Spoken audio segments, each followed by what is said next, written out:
Muy buenas a toda la audiencia del 24H, 24L. Estamos aquí en una de las partes y ya estamos entrando en domingo. Es la 1 de la tarde en la península, aquí en España. Si lo digo reviento, 1 hora menos en Canarias, porque yo soy Juan Feble y estoy en Tenerife. Lo primero, bueno, vamos a hablar de filosofía y GNU Linux. Nos toca un poquito de ir a la parte más, nunca mejor dicho, filosófica, ética de lo que es todo esto de 24H y 24L, y doy pie a que se autopresenten los que estamos por aquí en este momento. Lo primero, Fernando La Chica, muy buenas, ¿cómo estás? Pues encantado de estar con vosotros, la verdad. Muchas gracias por la oportunidad que me dais. Y nada, encantado de empezar a darle al tema. Rápidamente, preséntate para que te ubiquen un poco quién es Fernando La Chica.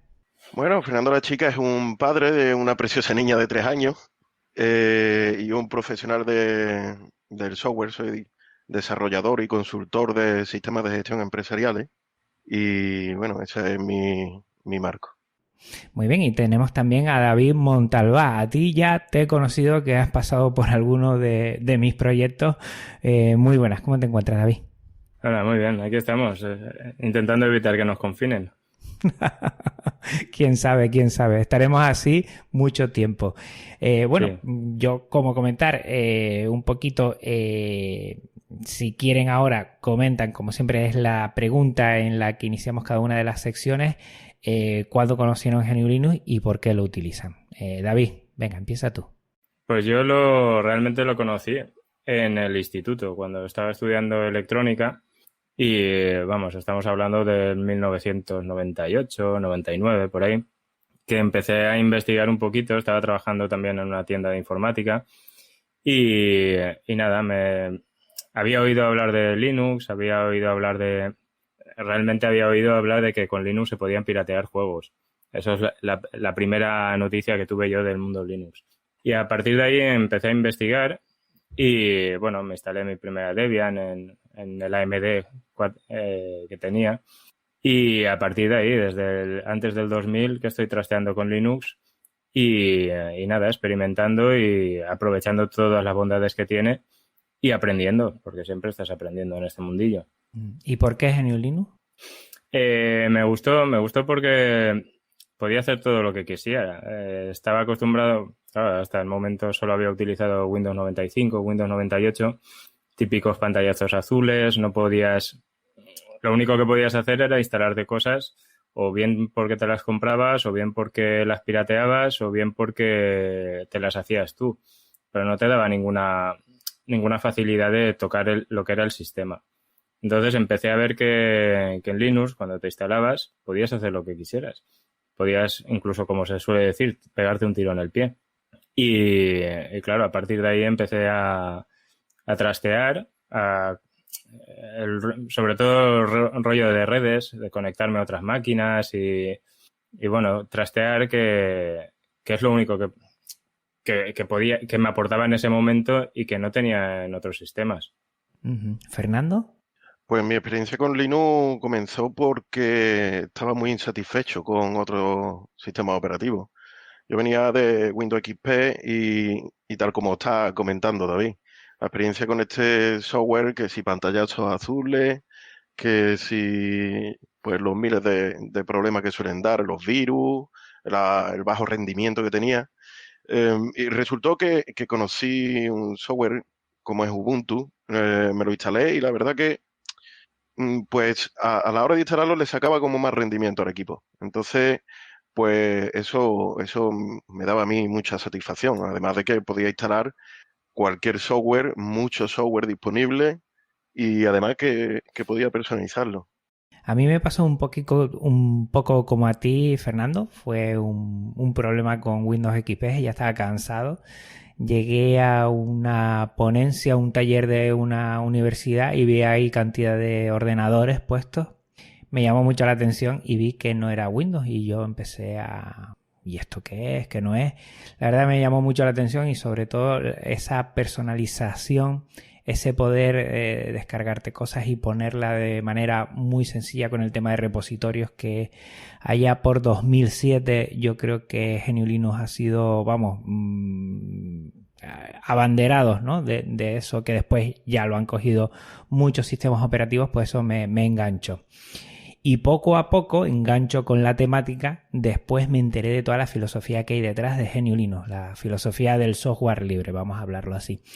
Y me llamó mucho la atención después. Yo creo que a partir de ahí proyectos como el que yo tengo, Podcast Linux, pues fueron macerando en toda esa filosofía y esas libertades de lo que vamos a hablar hoy, de lo que vamos a intentar dialogar un poco y también, bueno, pues que sepa la audiencia de que además de estas, pues hay una serie de audios que vamos a poner también después, en lo cual se va a hablar de las distribuciones, se va a hablar también de las licencias y que tiene mucho que ver con todo esto.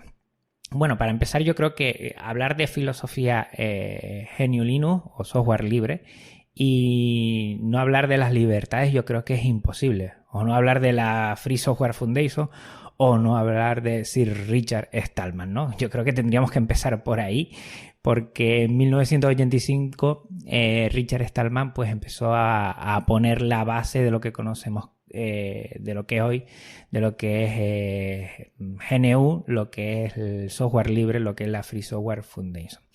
Empezamos hablando de las libertades, ¿les parece? ¿O ponemos en antecedentes a lo que es un poco la historia también? Bueno, yo entiendo que los oyentes más o menos van a saber ya la parte histórica, más que nada, porque, como todo, al final los que escuchan este tipo de podcast o este tipo de información, más allá de que me consta que hay profesores que lo utilizan en sus aulas, la historia de la Free Software Foundation, Richard Stallman y la impresora que no tenía drivers, ya es de sobra conocida y creo que podemos hablar de muchas más cosas que a lo mejor aportan más que meramente históricas, ¿no? Uh-huh. Bueno, si quieren empezamos por esas 4 libertades que empiezan con la libertad número 0, una cosa que siempre me llamó la atención, ¿no? La libertad número 0 y que es, bueno, la libertad que tiene todo usuario, toda usuaria de hacer un uso libre del software, que muchas veces no lo tenemos tan en cuenta y que es la base, la que da pie después a las otras 3 libertades para conformar las 4. Claro, es que el simple hecho de poder ejecutar un programa lo vemos o lo tenemos tan asumido que a veces se nos olvida que es un derecho. Y es un derecho que no siempre tienes, porque depende del software. Incluso dentro del software libre, recordemos que las licencias de software libre pueden tener cláusulas. Y esas cláusulas pueden ser, por ejemplo, que no se permite su uso militar. Uh-huh. Entonces, dentro del mundo del software libre también hay limitaciones, que es el autor el que decide ponerlas. Y bueno, sí, la primera o la 0 debe ser esa. De poco te sirve tener un software que no puedes ejecutar. Sí, voy a hacer una comparación quizás con un bien tangible. El software es algo intangible y aquí se juega mucho quizás a confundir, ¿no? Voy a tratar de aclararlo porque la libertad 0 dice que se puede ejecutar el programa como se desee. Imagínense que compran una mesa y el fabricante le dice que esa mesa solo sirve para poner los platos para la comida. El fabricante me va a mí a limitar qué uso le doy a una propiedad como es la mesa, pues va de eso, entiendo yo. A mí me recuerda mucho cuando hay dispositivos que no se permiten abrir para no hackearlos y no darle otro uso, ¿no? Yo creo que va por ahí, Fernando, lo que comentas tú también. Y fíjate que, David, esa primera libertad, la libertad 0, sí me topé una vez. Hay un sintetizador de voz que es software libre, pero tiene ese condicionante, no para uso militar. Y siempre me pregunto yo, aquí empiezo yo a tirar un poquito de la manta a ver si entramos también en debate. Si no lo permite para uso militar, ¿es software libre? Sí, lo que pasa es que dentro del software libre, como sabes, hay licencias que tienen ciertas restricciones y hay software y hay licencias que no. Puede ser la BSD, por ejemplo, no tiene ningún condicionante. Tú puedes coger y el mismo software liberarlo sin ninguna restricción para nada. Y serían licencias tipo BSD. Después están las licencias del tipo GPL que sí que te permiten poner esas cláusulas. Hay dos vías dentro del software libre, que son la de que la propia libertad o esas libertades parten de que puedas hacer lo que quieras con un software, que sería el tipo BSD, y el otro tipo de licencias que sí que tienen algunos condicionantes, como puede ser la GPL, que sí que te permite limitar, entre otras cosas, a que puedas redistribuir ese código sin tener en cuenta el autor. ¿Vale? Hay dos vertientes dentro del mundo del software libre y no siempre estamos de acuerdo en todo. ¿Vale? Por ejemplo, ahora podríamos pensar en la aplicación que más de moda, ¿no? Que podría ser Radar COVID. Es código libre, pero la permites distribuir a cualquiera o de cualquier forma. Entonces, eso ya depende un poco del autor, cuál es su mentalidad. Pero ya te digo, hay puntos que siempre van a chocar, dependiendo de la mentalidad de cada uno. Si quieren pasamos a la segunda, que siempre, yo esto hace años me las tuve que aprender, ¿sabes? Y siempre ponía usar, estudiar, usar, estudiar, compartir o distribuir y mejorar. Y siempre me las tengo así porque siempre alguien me pilla y me dice ¿cuáles son las 4 libertades? Además de gente que tengo del podcasting que nada tiene que ver con el software libre y algunos me la preguntan así para que la haga. Pues bueno, la segunda, vamos con ella. Vamos con la segunda libertad, que es el estudio, ¿no? Poder acceder al código y que ese código sea público, esté publicado y accesible a ello. Pues esa libertad a los técnicos nos da un campo de actuación bastante amplio. Resulta que si cerramos el software y no podemos estudiarlo, difícilmente podremos sacarle todo el provecho y todo el jugo. Imagínense que nosotros estudiamos, sacamos nuestra carrera, nuestra formación y tenemos todas las habilidades necesarias para sacarle el máximo provecho al software. Si un fabricante de repente cierra su software, pues no podemos poner nuestras habilidades en práctica. Siguiendo con el ejemplo de la mesa, es como si el fabricante de la mesa nos prohíbe, si compramos una mesa con las esquinas cuadradas, si nos prohíbe redondearla. Yo creo que eso es una libertad que está muy clara, ¿vale? Pero que con el tiempo, con la normalización que se han tenido en utilizar software cerrado, nos olvidamos de que es una cuestión muy básica. Y además, una de las libertades que más fuertemente deberíamos de defender. Ahora mismo estamos en una sociedad donde el software está interviniendo en mucho de los fundamentos de la sociedad. Le hace pues redes sociales, y ahí tenemos un montón de herramientas y demás. Si las personas que tienen la formación para hacer esta auditoría no tienen el acceso, yo creo que la sociedad se movería en unos ámbitos que serían muy diferentes a si el software es prioritariamente libre. La gente que sabe de esto debería de poder auditar todo el software y sobre todo si está al servicio de entidades públicas con las que nos pueden llegar a gobernar a todos.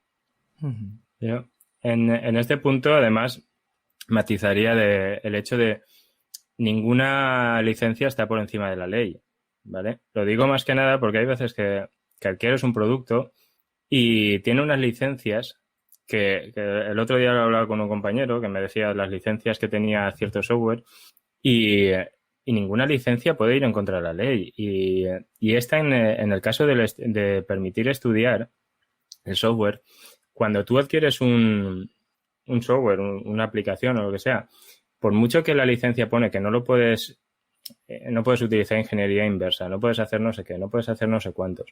Hay una ley que lo regula y te permite, en ciertos casos, por ejemplo, tienes un software de hace 10 años, la empresa ha quebrado, nadie te lo puede mantener, nadie puede hacer modificaciones, nadie puede arreglar fallos.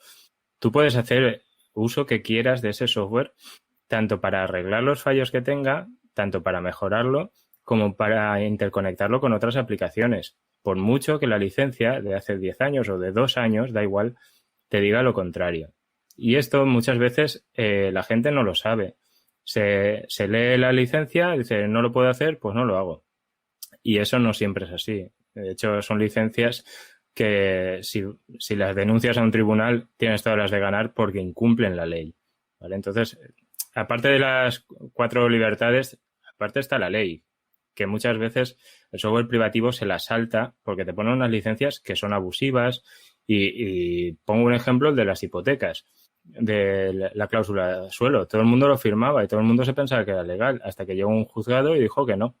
Pues lo mismo pasa con el software. Te pueden poner la licencia que quieran y tú, pues bueno, lo compras, pero no tiene por qué esas licencias estar ajustadas a derecho y te las pueden tumbar, ¿vale? Y hay casos que están muy concretos que sí que te permiten estudiar y modificar el software aunque la licencia te lo prohíba.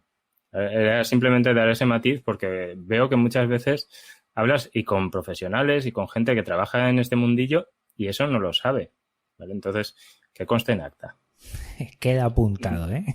Sí. A mí la verdad lo que me llama mucho la atención es ese efecto, voy a decir una palabra que actualmente no está nada de moda, que es la viralidad que se le puede dar si tú tienes un acceso público al código, ¿no? Yo creo que por ahí, en vez de tener que ir a tribunales, como dice David, tener que o mandar un correo, por favor, a ver si serías capaz de poder, ¿no? Que esté público, pues da pie a que todo se pueda avanzar más en comunidad de una forma más rápida. Y a veces hay tirones de orejas. Yo sé que a Telegram, por ejemplo, recordemos que la parte que no es de servidor, que tiene que ver en los dispositivos que tenemos nosotros en el ordenador o la aplicación que tenemos, sí es software libre. La parte de servidor no, y por lo tanto Telegram no es software libre, por mucho que nos guste o no debe de gustar. Entonces, en ese sentido, yo sé que Telegram juega a veces con publicar demasiado tarde las nuevas funcionalidades, las nuevas versiones que tiene, para que terceras empresas que juegan con vitaminar lo que es Telegram, pues no vayan al mismo ritmo, por ejemplo. Son triquiñuelas que a veces hacen y que, bueno, pues está ahí la cosa, ¿no? Yo sé que 3 semanas o un mes y medio es cuando ya liberan un poquito el código y no es lo mismo para esas empresas que también quieren mejorar, ¿no? Y tener acceso a ese código, ya que es software libre. Me ha llamado la atención, la verdad, cuando conocí este tema de Telegram en su parte que tiene que ver con... Ay, que no me sale la palabra, que no es servidor, que es de... Cliente. De cliente, que se me estaba aquí atragantando. Efectivamente, pues por ahí un poco van los tiros, ¿no? Si Telegram, por ejemplo, liberara siempre y tal, yo creo que habría, porque esto choca mucho también con el concepto que tenemos, digamos, consumista o capitalista, eso lo voy a dejar para más tarde, ¿no? De liberar las cosas y que sea, bueno, la mejor, nunca mejor dicho, la que vaya debatiendo un poco por lo que es el software de más calidad y todo esto. Siempre me ha llamado la atención. Si quieren no obstante, estamos jugando con unos márgenes relativamente cortos, ¿vale? Entonces, yo tampoco mataría a Telegram por eso, ¿vale? Tardan unos días en publicarlo, tardan tal...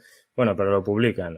Y al final, oye, estamos hablando de eso, unos tiempos asumibles. 15, 30 días tampoco es algo... No es una barbaridad, no estamos hablando de años. Vale, creo que, hombre, un poquito... Bueno, yo lo he entendido así cuando oí la noticia en su momento, que un poquito a postas retrasan ellos, tal. Pero bueno, yo no seré quien le meta aquí el cuchillo a Telegram, ni mucho menos. Si quieren pasamos a la tercera. La primera, como siempre, uso, estudio y después distribución, ¿no? El compartir. Qué importante que es esto también. Claro, esto, yo que vengo del mundo educativo, es posiblemente la más importante. El hecho de no depende de dónde viene el alumno, no depende de sus recursos, no depende de qué tiene. Pase lo que pase y tenga el dinero que tenga y tenga los recursos que tenga, yo se lo voy a poder facilitar. En el mundo privativo ya depende de que el alumno se pueda comprar un sistema operativo, se pueda pagar una licencia, se pueda comprar un dispositivo relativamente nuevo. Y cuando estamos hablando del mundo libre, con que tenga la máquina, o aunque sea de segunda mano, aunque sea más mala, aunque sea lo que sea, no tiene el por qué pagar, no tenemos el por qué piratear. no tenemos el por qué infringir la ley, simplemente le facilitamos el software, el código o lo que haga falta para que el alumno en su casa o en el instituto, donde sea, pueda seguir trabajando independientemente de su condición, economía o lo que sea, vamos. Sí, sí, esta libertad es controvertida, diría yo, porque las marcas también tienen derecho a explotar su propiedad intelectual y claro, ahí entra en juego muchos intereses. Y no pensemos solo en empresas grandes que tienen fuerza como para hacer esto, para limitar el acceso a ese software. Pero imagínense qué tipo de calidad tendría ese software si todo lo que aporta está en la mera copia. O sea, en restringir al usuario para que utilice ese software. Pues poco valor aportaría, ¿no? Gracias al software libre, pues somos capaces de crear, somos capaces de distribuir y somos capaces de ejecutar o al menos satisfacer esa necesidad que cubre otro software. Si cerramos mucho esta libertad, pues pasaría justamente lo contrario, ¿no? Imagínense que los libros no se pueden prestar. Sería complejo de que se difundiera el arte, por así decirlo, el arte, las obras, sería difícil. La verdad es que esta es una de las libertades que quizás pueda tener mucho más debate, pero entiendo cuál es la intención. Y al final la intención es pues, que no haya límites ni restricciones por motivos económicos, entre una de tantas, claro. Yo sobre todo también el poder duplicar, multiplicar los canales de distribución, ¿no? Cuando estamos hablando de software privativo o cuando estamos hablando de copyright, siempre hay un canal oficial de distribución y lo legal es que sea ese canal oficial o lo que entienda el que crea ese contenido, da permiso, pero permiso expreso. Esto es liberar totalmente, ¿no? En vez de poner un kiosco en medio de no sé qué, podemos poner tantos kioscos como tengamos nosotros y evidentemente eso va a llegar más rápidamente porque hay una multitud de posibilidades.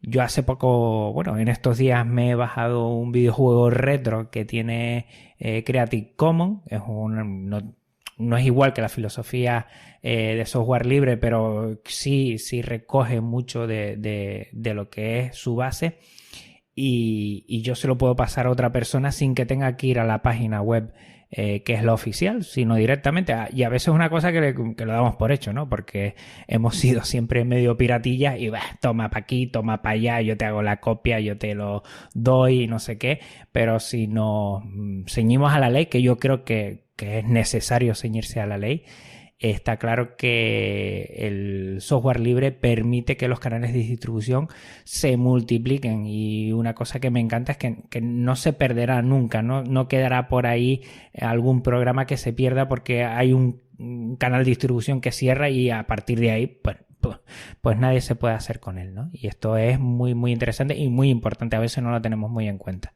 Sí, facilita mucho la redistribución porque al final se ramifica.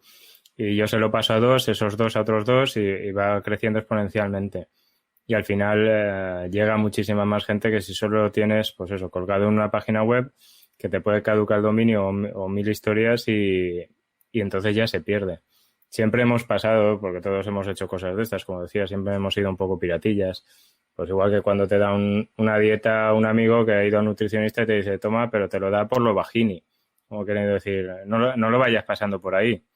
Y bueno, pues Creative Commons no es que no sea de software libre, yo la veo más orientada también a temas de documentación, más que a tema de software. Uh-huh. Pero por lo menos sí, permite el hecho de redistribuirlo, manteniendo pues, según las características que quieras poner, si comercial, no comercial, si quieres que se pueda, pues lo mismo, modificar y manteniendo el autor y demás.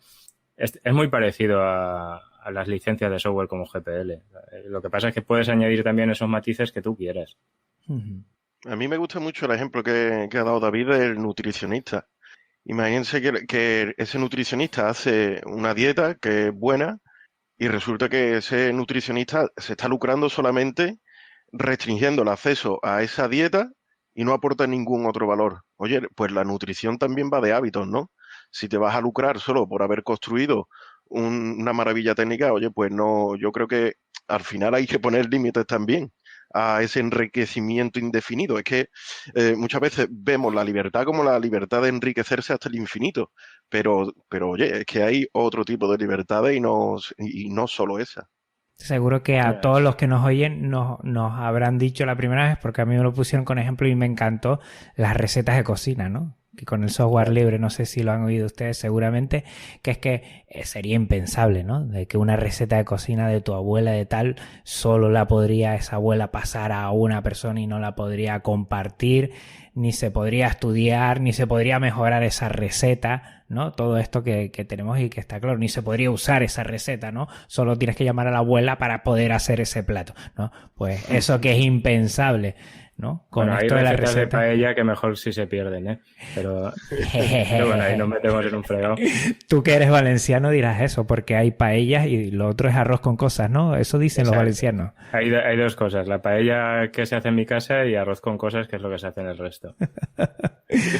Pero imagínate que un buen... Bueno, mi madre hace un plato que yo voy todos los domingos porque voy a comer ese plato.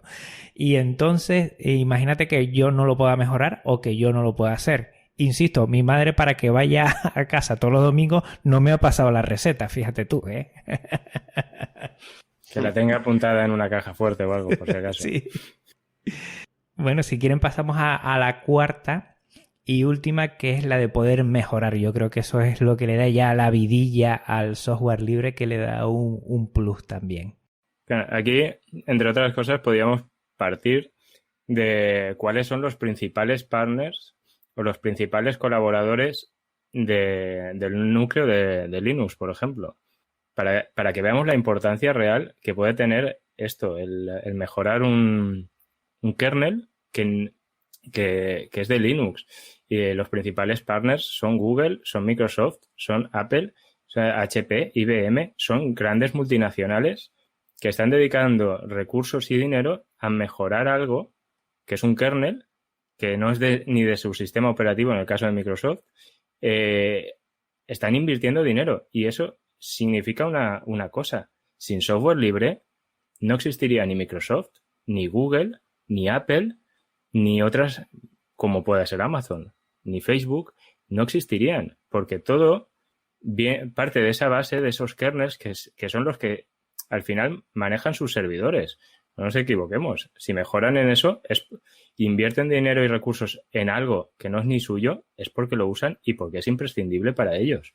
Efectivamente, yo opino igual. De hecho, esta es la raíz de la innovación, diría yo.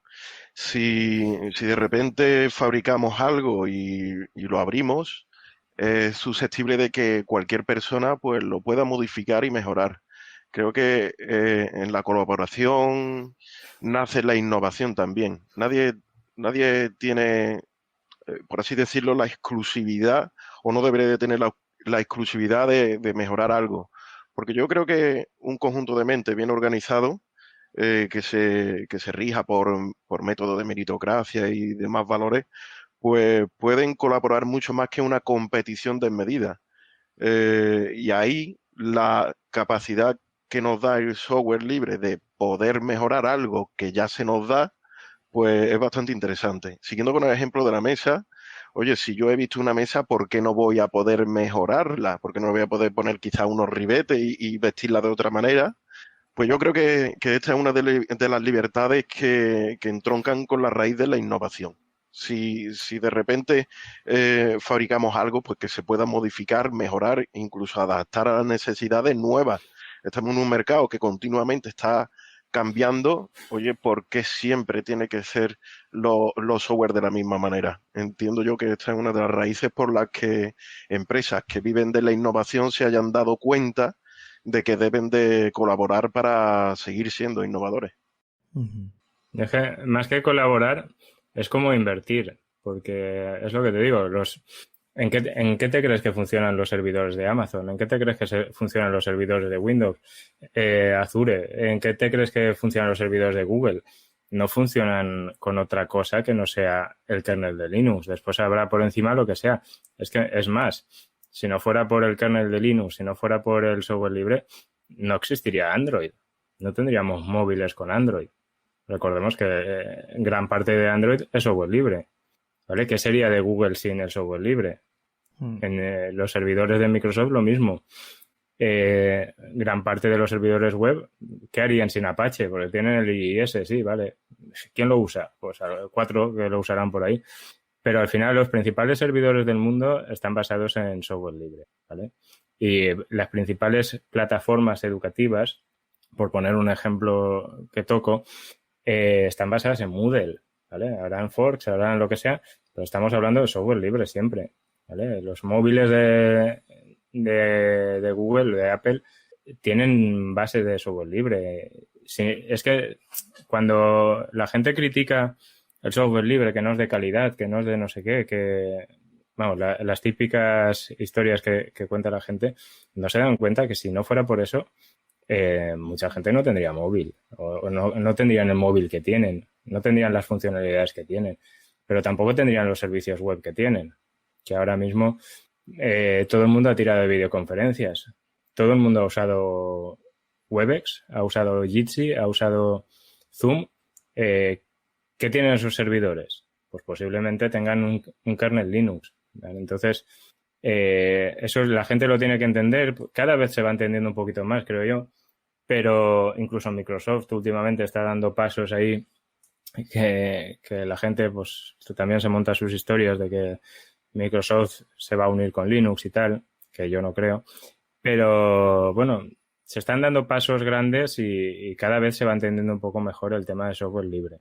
Sí, y a partir también de esta cuarta libertad, ese mejorar, tendríamos también nuevo software libre y el concepto aquí, que mira que me costó a mí entenderlo, el concepto de copyleft, ¿no? Una vez tú tengas el software libre, haces una mejora, pero ese nuevo software tienes que liberarlo con las mismas libertades con las que fue cogida.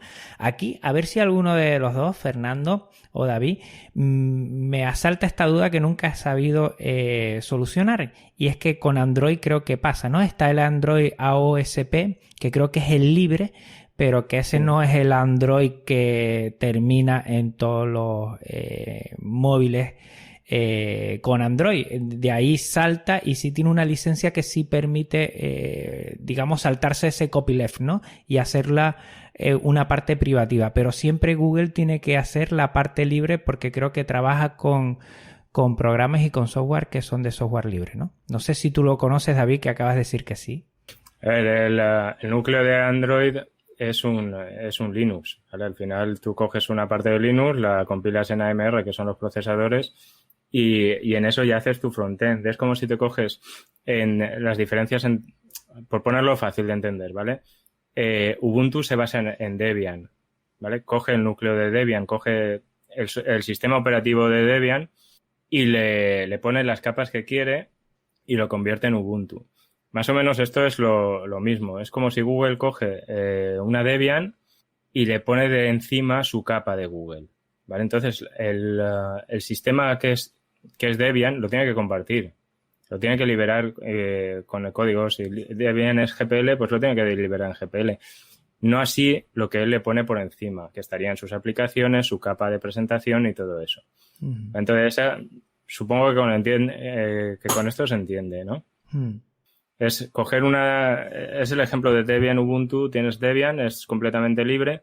Ubuntu coge Debian y lo convierte en Ubuntu. Es lo que hacíamos nosotros también un poco en Jurex. Cogías Ubuntu y lo transformabas en Jurex, ¿vale? No a tanto nivel como Ubuntu y Debian, pero les ponías sus capas. Nuestras capas, nuestras aplicaciones podían haber sido privadas, podían haber sido privativas. No porque es un sistema libre, pero podían haberlo sido y no compartir el código, así como lo tenemos en GitHub y su versión, podía haber sido privado. Es lo que hace Google. Coge un kernel de Linux, coge y lo transforma un poco para dispositivos móviles y le da esa capa que es la que después llega a los dispositivos. La idea de copyleft es que no se pierda, digamos, en esta mejora, no se pierda el concepto de software libre y que vaya multiplicándose por todos lados. Por eso os comentaba antes el tema o la diferencia entre las dos ramas, ¿no? La rama completamente libre, que serían licencias del tipo BSD, que sería, coge el código y después lo distribuyes como te dé la gana, ¿vale? Esa sería la más libre de todas, las que no ponen restricciones ni siquiera para que lo distribuyas como yo lo he distribuido. Y después estarían las licencias tipo GPL o copyleft, que sí que te obligan a distribuir el código con las mismas características que tú lo has recogido, ¿vale? Hay esas dos vertientes, y si Android se basara en un sistema BSD, por ejemplo, con licencia BSD, no necesitaría distribuir esa parte, ¿vale? Lo podría hacer todo privativo. Tendría ese derecho, vamos, por esa licencia. Por eso con GPL siempre guardan todo esto, ¿no? Digamos que salvaguardan más o menos el objetivo inicial de ese código para que siga siendo software libre, ¿no? Claro, y de ahí vienen algunas de las batallas de la Free Software Foundation con otras fundaciones o con otra gente que piensa de manera diferente, que es completamente lícito, claro. Cada uno puede pensar lo que quiera. GPL es más restrictiva que un BSD. Y si eso no te cuadra con el concepto de libre, que libre para ti es completamente libre de hacer lo que quieras, desde luego GPL es más restrictivo, sí. A mí, por ejemplo, me llama mucho la atención cuando empecé, bueno, ya después de años utilizando GNU Linux, empecé a indagar. Me llamó mucho la atención el tema del software libre y siempre utilizaba mal porque lo hacía sinónimo, esa filosofía de software libre, con la filosofía de código abierto, ¿no? Quiero abrir este pastel ahora. Y siempre tenía esa dificultad porque lo ponía sinónimo y después empecé a leer cosas de Stallman y poco menos que, vamos, que estaba metiendo la pata hasta el fondo, ¿no? Si quieren hablamos de esa dualidad que hay, que muchas veces la gente lo coge como que es lo mismo. Software libre, código abierto. ¿Qué piensan ustedes? ¿Es lo mismo? ¿No es lo mismo? ¿Por qué se decantan? Fernando. Bueno, pues es que, a ver, dentro de todo este mundo queda muy lejos quizá el beneficio o la percepción del beneficio que tienen los usuarios. Es un mundo que yo entiendo que el usuario puede ver lejano, que puede ver complejo, pero que deberían de prestar atención, deberían de prestar atención a este tipo de cuestionamientos, puesto que me den el código abierto y que no lo pueda utilizar o restricciones de este tipo que chocan con la legalidad, pues bastante llamativo. Luego vendrán los problemas para la gente que compra software y que debería de ponerse a estudiar un poquito más estas cosas. Hay bastantes ataques por la gente que opta por software de forma cerrada, de software privativo. Hay muchas trampas, como por ejemplo hacer confundir a los usuarios de que el software libre siempre tenemos que esperar a que una comunidad desarrolle ese fix para que, por ejemplo, nuestra contabilidad funcione. Es que no solo esto de confundir el software libre con código abierto, sino que hay pues un montón de cuestiones y que derivan luego en que pues se hacen mala praxis en la profesión. No sé, le doy el turno de palabra a David, que seguramente profundice mucho mejor en esta dicotomía. A ver, aquí, como siempre, hay puntos de vista, pero, claro, respecto al software libre y open source, claro, hay gente que entra a Softonic, se descarga un programa con licencia freeware y ya se cree que lo puede hacer todo. Pero bien un antivirus o bien lo que sea. No, si es freeware, sí, pero es freeware para usar en tu casa, por ejemplo. No es freeware para utilizar en la empresa. Entonces, la gente tiene que entender que todo el software libre no tiene el por qué ser open source. Tú puedes liberar una aplicación que se pueda distribuir o que puedan hacer lo que quieran, pero si no es open source, no tienes el por qué compartir el código, ¿vale? Puedes distribuirlo, claro. Yo te lo doy y haz lo que quieras con él. Y incluso puedes estudiarlo, puedes lo que sea. Pero por el motivo que sea, no te doy el código fuente. Si te doy el código fuente, entonces es cuando es open source. Y eso muchas veces no se entiende, ¿vale? Pero ya os digo, es que pasa con administradores o con informáticos que van a empresas o gente que también no es que sea informática, pero se dedica a eso, Y el tema de las licencias es algo que no llegan a entender. Y he visto barbaridades de ese estilo, de descargarse antivirus que es gratis, pero para usar en tu casa, no para usar en la empresa, o herramientas como puede ser TeamViewer o similares de gestión remota que también hacen lo mismo, ¿vale? Que tienes una versión doméstica, gratuita, pero después no la puedes utilizar en tu trabajo como en el día a día sin adquirir la licencia correspondiente, ¿vale? Entonces, son temas que pueden llevar problemas legales. Lo que pasa es que a la hora de la verdad se denuncia muy poco, ¿vale? A no ser que sea algo muy gordo, se denuncia muy poco. Y como lo mismo que a la hora de piratear los sistemas operativos. Se denuncia muy poco y se ponen las cosas muy fáciles para que la gente lo haga. Entonces, se crea esa dependencia de, bueno, no pasa nada, no pasa nada. Bueno, sí que pasa. Lo que pasa es que no nos damos cuenta que hacer el software vale dinero, porque son horas, y la gente se lo tiene que preparar mucho como para que después no se haga caso de esas licencias, ¿vale? Para bien o para mal. Pero sí que es cierto que lo que os digo, que la gente ve freeware, también es verdad que el término de free, por eso se dice free as in freedom, libre de libertad, no libre de gratis, y tampoco entienden eso, el hecho de Red Hat, de software libre, sí, pero vale dinero.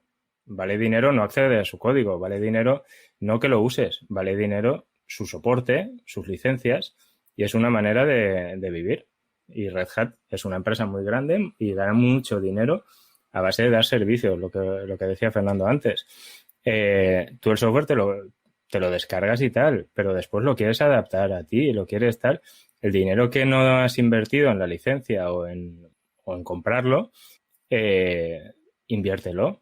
Pues todas las empresas que llevan software libre suelen tener su rama de cómprame la adaptación, digamos, o contratas empresas locales y favoreces el empleo local también, que falta nos hace, que no dependa todo de Estados Unidos y de China y demás, que aquí en Europa también se trabaja.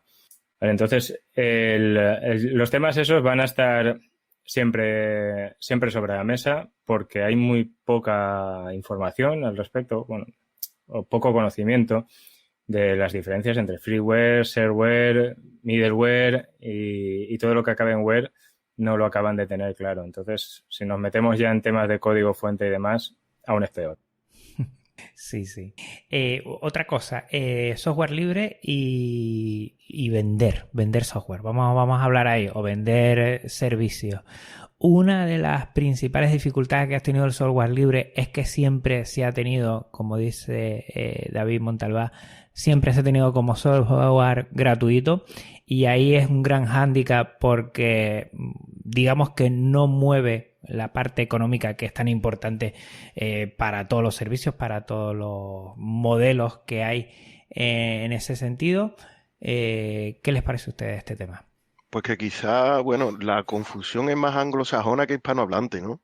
Porque free es gratis y libre, pero en castellano pues se diferencia muy bien lo que es libertad del precio. Eh, y hay que centrarse. Oye, cuando compramos software, ¿qué estamos comprando? Estamos comprando una propiedad intelectual, de acuerdo. Me parece bien que la gente lo quiera proteger, pero la riqueza real es el servicio. Cuando nosotros estamos aportando software a la empresa, le estamos dando una formación, le estamos dando una capacidad de adaptación y estamos vendiendo, por así decirlo, unos servicios que hacen exprimir la potencialidad que pueda llegar a tener ese software para ese cliente que lo está necesitando. Es muy interesante esto que nos comentaba David de fomentar la riqueza local, y yo diría incluso a extraer de la formación que reglada o no reglada que hemos obtenido, pues la capacidad de ponerla en práctica. También es muy común dentro del software privativo que incluso la formación para el estudio del software pues se ha cerrado y con cánones que imposibilitan la entrada a alguna gente. Entiendo yo que los programadores y la gente que nos dedicamos a la industria pues debería de centrarse en aportar mucho valor. Pero claro, aquí también entra en juego los usuarios, Parece que cuando la cosa se complica, no se quiere entrar en esas complejidades como puede ser licencias y demás, y hasta que no tienes el problema encima no te das cuenta de que has debido de estudiar un poquito más cuáles son las ofertas y las diferencias que puedes encontrar en esos dos tipos de estilos que tiene la industria, ¿no? Una que promueve el conocimiento abierto y que es mucho más abierta a colaboraciones, que otra más cerrada que intentan explotar una maquinaria que construyeron un día y a la que le quieren sacar rendimiento. Yo creo que ese es el núcleo gordiano de esto. Gente que construye software y quiere hacerse de oro haciendo copias exactas, y gente que deseamos adaptarlo a las necesidades del cliente. Yo más o menos estoy de acuerdo contigo, porque, bueno, estoy de acuerdo, ¿vale? No es más o menos, estoy de acuerdo. El hecho de, sobre todo hablando de la administración, ¿vale? Por otro tema aparte, que habría que pensar estas cuatro facilidades que nos da el software libre redundan en una final que la administración debería tener muy clara. ¿Qué aportan estas 4 libertades? Estas 4 libertades aportan una quinta que es imprescindible a día de hoy, que es la privacidad, ¿vale? Entonces, no es que la privacidad en sí sea una libertad, es que las otras 4 te dan la libertad de que tú gestiones tu privacidad, ¿vale? Entonces, cuando hablamos de la administración, por ejemplo, la administración debería apostar por código, como decíamos antes, que sea auditable, por código que se pueda ver, por código que se pueda tocar y saber qué hace y qué comparte. ¿Cómo sabes tú lo que comparte una aplicación que no sabes lo que hace? No lo puedes saber. Y después, ¿cómo lo vas a conseguir? Pues si montas un servidor de videoconferencias con una empresa externa, como puede ser Google Meets, Zoom, Webex, la que sea, ¿cómo sabes lo que hace con esos datos? Es como si te montas una red social basándote en Facebook. Tú pondrás un frontend, pero al final por detrás tú no sabes lo que hace. Y hay unos cuantos ejemplos de que las multinacionales guardan datos que no deberían, ¿vale? Por mucho que firmes en un contrato, no, guardaremos la privacidad ya, pero yo quiero asegurarme. Como si tú te contratas a un albañil para que te rediseñe el baño. Sí, vale, tú me lo vas a reformar, pero yo lo voy a ver, ¿vale? Yo voy a ver qué azulejos pones, yo voy a ver qué cemento utilizas, yo voy a ver qué materiales vas a utilizar. En el caso del software eso no es así. En el caso del software es tú firmas y cerrar los ojos. Y no debería ser. Y después ya volvemos a lo que habíamos comentado del dinero. ¿Se tiene que pagar por software? Claro que se tiene que pagar por software, pero a lo mejor no de la manera que se está haciendo y no a quién se está haciendo, ¿vale? Porque ahora mismo la administración, ¿en qué invierte el dinero? En gigantes, ¿vale?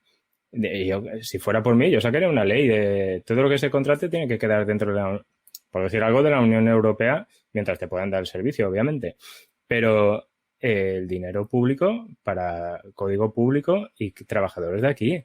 Estamos en un momento de pandemia y demás, que la gente necesita trabajar y necesitamos, se ha visto que nos hemos visto superados por un bichito que apenas vemos y nos ha dejado fuera de juego porque todo dependía de China, de Estados Unidos y demás. ¿Qué industria tenemos aquí de I+D?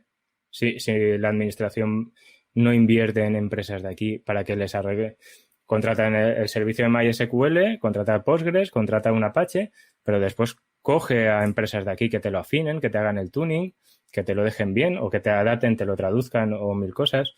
Y esas libertades es lo que debería aprovecharse la administración, no verlo como un enemigo, sino como una facilidad que no te da el software que no puedes ver ni tocar. Buscando también lo que he comentado antes, el tema de la privacidad, que a día de hoy creo que es de lo más crítico que tenemos en el mundo que vivimos.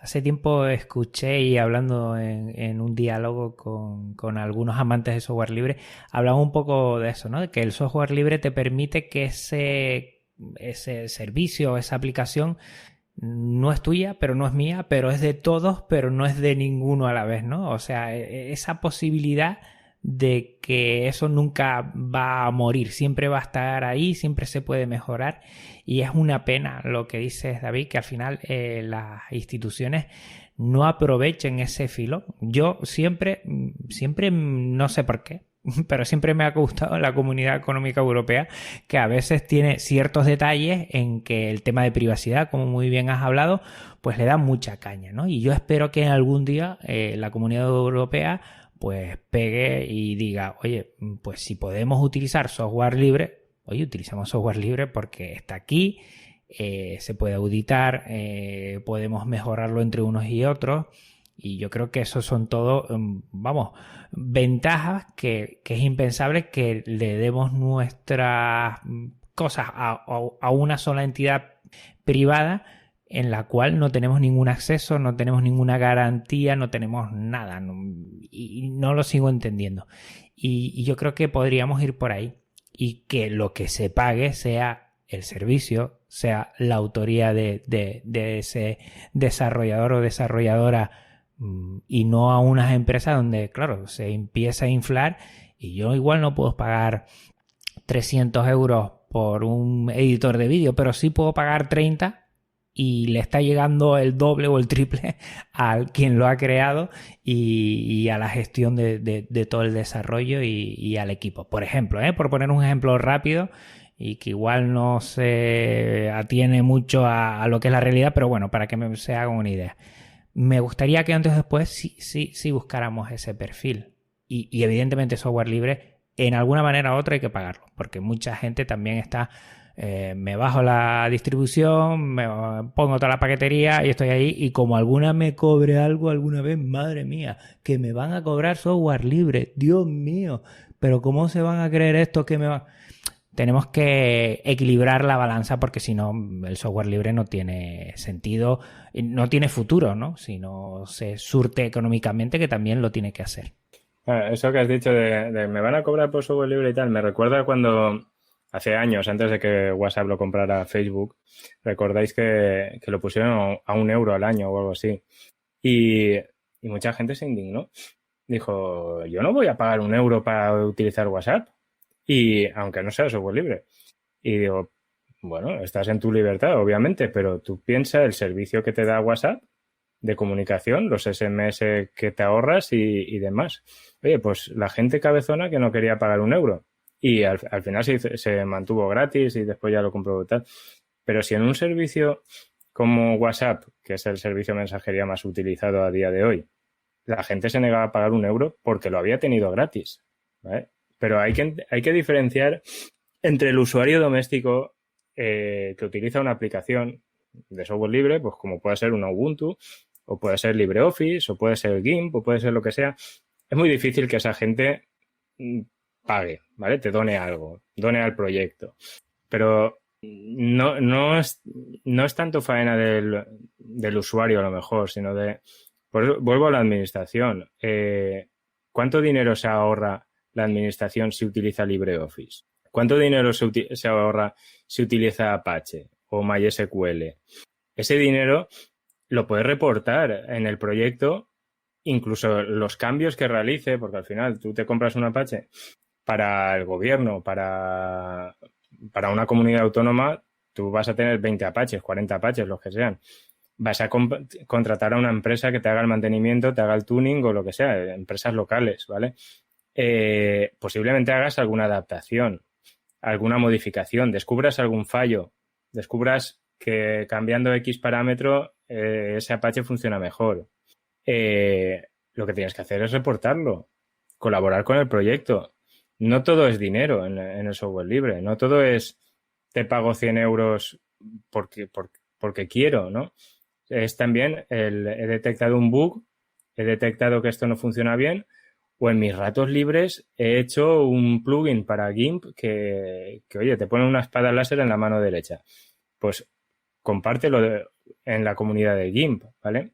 Entonces, el tema del dinero es muy difícil, lo que digo, que un usuario normal pague, porque somos así, y la administración debería pagar o colaborar más en los proyectos que utiliza, porque todas las administraciones utilizan software libre, porque no tienen más remedio, en sus servidores por lo menos, pero después ese dinero no repercute en el proyecto. El dinero que se ahorran muchas veces no, a no ser que sea, pues sí, licencias de Red Hat y similares en los servidores, pues repercuten de una manera u otra. Pero si no, la ventaja es que contratan a técnicos locales que les llevan el mantenimiento del tuning o lo que sea, pero no dan dinero a esos proyectos en modo gracias por mantenerlo, o aquí está mi limosnita para que sigáis adelante. Pero qué menos que por lo menos colaborar en parches y soluciones que se vayan detectando. Eso lo comentaba antes, David, el problema de no publicar eso, ¿no? De no acceder o que sea accesible esa mejora y que quede, porque yo lo he visto más cercano, en donde trabajo o las zonas en donde trabajo, de que muchas veces esas mejoras no se liberan, por lo menos, y no se hacen accesibles. Y es una pena porque fíjate que tampoco estamos hablando ya de una inversión económica, pero sí de mejora del código. Y creo que ahí tanto Fernando como David habrán conocido miles de experiencias donde una cosa se repite en un sitio y en otro y en otro y en otro, con diferentes soluciones, pero si todos, que creo que es la fuerza del software libre, si sabemos liberar y acceder a ese código para que entre todos poder mejorarlo, es mucho más rápido. Yo creo que al final hacemos un mundo mejor. Yo creo que la filosofía del software libre lo que intenta es hacer un mundo mejor y centrarse sobre todo en el usuario y la usuaria, que creo que es lo fundamental. Pues señores, llevamos la hora ya, Bueno, se me ha hecho corta. Bueno, y a mí también, Un tema apasionante, sí. Bueno, yo aquí estoy grabando porque me han dicho y me han tirado de las orejas. Primero, que no nos podemos pasar de la hora, y segundo, tenemos un concurso entre los moderadores a ver quién llega justamente a 1 hora. Yo no lo he conseguido todavía y no voy a decir quién va ganando para que al final todos los oyentes vean las diferentes secciones y a ver cuál llega a la hora justo sin pasarse. Esto como el precio justo, Pues bueno, Fernando... David, muchísimas gracias por haber estado en este ratito. Comenten un poco dónde le pueden seguir la gente, si quieren, algún método de contacto. Pues a mí me pueden seguir por Twitter con F la chica, y en el resto de redes sociales como GitHub o en todas tengo el mismo nick. Y nada, seguramente me encuentren colaborando con la comunidad de la OCA de Odoo. A mí, si alguien quiere cualquier cosa, en Twitter estoy, @demontalva, y si quieren algún correo o alguna cosilla, pues a demontalva@disroot.org, me podéis escribir sin problemas. Pues bueno, hasta aquí llega esta sección, Filosofía GNU Linux. Ha pasado volando porque yo creo que es muy interesante este tema, y decir a la audiencia que seguimos aquí en 24h24l.org. Nos oyes en directo o en diferido en el podcast, sea como fuere. No te olvides pasarte por las otras secciones. Un abrazo muy fuerte y chao.